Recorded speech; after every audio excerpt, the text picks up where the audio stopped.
What is going on, you guys? Welcome back to the channel. If you're new around here, my name is Alex. On this channel we talk about Miatas, do installs, and the occasional paint and body video. And as you can probably tell, I'm not in my Miata at the moment. I'm in the back of my 4Runner, and that's because I'm on vacation for the next couple of weeks. But today I wanted to bring you this video on some of the most common problems you're going to run into on the NA Miata, whether you're looking for one or you just purchased one. Alright, so let's say you just purchased a Miata. Let's start off with some of the probably most common maintenance items you're going to want to check out first. Due to the age on most Miatas, oil leaks are pretty common, especially the cam angle sensor O-ring.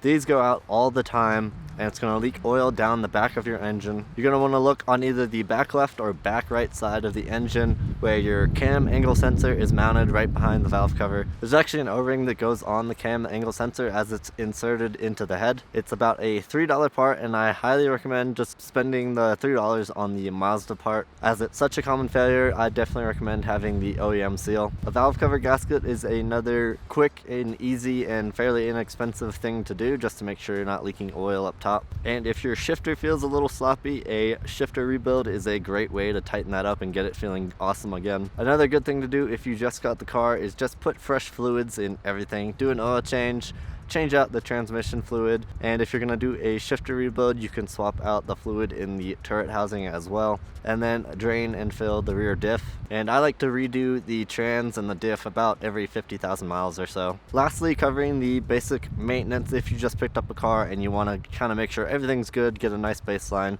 is I recommend doing a little tune-up, so some spark plugs, and replace the plug wires if they look old. The new plug wires will really help with a nice smooth idle. Alright, so next we'll move on to some of the more Miata specific problems you're going to want to look out for. So another pretty common Miata specific failure is going to be the slave cylinder and clutch master cylinder. They tend to go out a lot. This happened to me on my way back from a lunch break at work one time. It just all of a sudden went out and I couldn't get into any gear. These parts are not too hard to replace or expensive, so don't freak out if this happens to you. It's happened to pretty much every Miata owner I've known. And if one goes out, I recommend just going ahead and replacing the other. So do the slave and the clutch master in a pair. So something to be aware of if you have an NA Miata or if you're looking to get one, keep an eye on that slave and clutch master, and don't be surprised if it does go out on you at some point. Alright, the next thing you're going to want to look out for on the Miata are the heater core hoses. I replaced mine when I first got the car. They sit right next to the exhaust manifold so they get hot, and if, like mentioned before, if the cast O-ring is leaking, it can possibly leak oil onto the heater core hoses, causing them to fail. So take a look at those heater core hoses. If they look bad or old, go ahead and replace those. They're not too expensive, and they're pretty accessible from the top side of the engine bay. Man, it's cold, y'all. Look at that lake. It's frozen. So speaking of being cold, you might be cold if your heater core goes out, which it seems like it tends to do on some of the earlier model Miatas. It did on my Miata. It started leaking into the interior, and this is going to mess up your carpet. It's going to soak it with coolant. It might drip on your feet while you're driving. So if you're looking at a Miata, take your hand and feel the driver's side carpet and see if it's wet. If it is, the heater core might be leaking, and that's going to be something you're going to have to deal with. And something to note on the NA Miatas, those heater core hoses, where they attach to the heater core in the engine bay, the copper pipes coming out of the heater core are very fragile, so be careful when you're removing those heater core hoses if you're going to replace them. I actually recommend just cutting the hose off rather than trying to get pliers on there and wiggle it back and forth, because you're probably going to mangle up those pipes. They're very soft, and if they get out of round, then you're probably going to have a lot of issues with leaking. So if you're going to go do those hoses, make sure you be very careful taking them off. Next up, the ignition switches can be a little funky on the NA Miatas. So if you're getting like a click and nothing happens when you turn the key, or it takes a couple turns of the key to actually start the car and it's not something to do with the battery or the starter, it might be your ignition switch.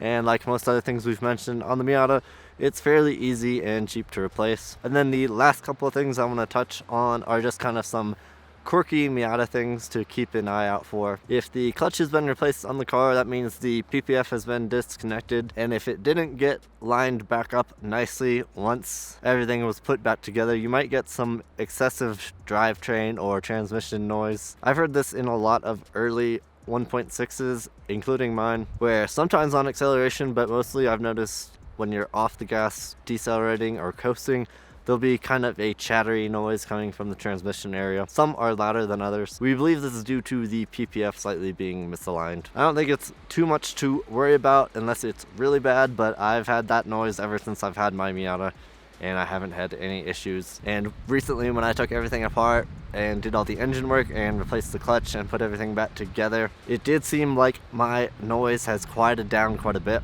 Next up, if your headlights vibrate a lot or you see the light shaking when the headlights are on, your headlight rods might be worn out. I believe, if I remember correctly, there's like a little plastic bushing or something where the rod actually snaps onto a ball joint, which holds up the pop-up headlight. These can wear out over time, causing the light to be loose, and that's going to vibrate and shake when the lights are on and annoy other drivers on the road. And the last thing I want to mention on this video are soft tops and the latches, whether it be the soft top or the hard top. The latches themselves can get worn out over time and just not be as tight, causing them to come unlatched without actually hitting the unlock button. In this case, you're just gonna have to get a used set of latches that are in better shape. But if your latches operate fine and actually stay locked, but maybe your top's just a little bit loose, there is adjustment on these latches. If you open them up, there's gonna be a little plastic retainer that you can swing off of a nut, and you can use a 10mm wrench to turn this nut back and forth on the latch to tighten it up or loosen it up. And then lastly, if you have a soft top with a plastic window, be careful putting it down. Make sure you don't have a bunch of stuff in your package tray that when you put the top down is going to scratch up that plastic window. They get scratched up pretty easily, and then it's going to make it hard for you to see out of the window. Alright, that is going to do it for this video. Hopefully this could help you out if you are looking for a Miata or just recently got a Miata. Let me know if you have any other questions in the comments down below. Thank you for watching, have an awesome week, and we'll see you in the next one.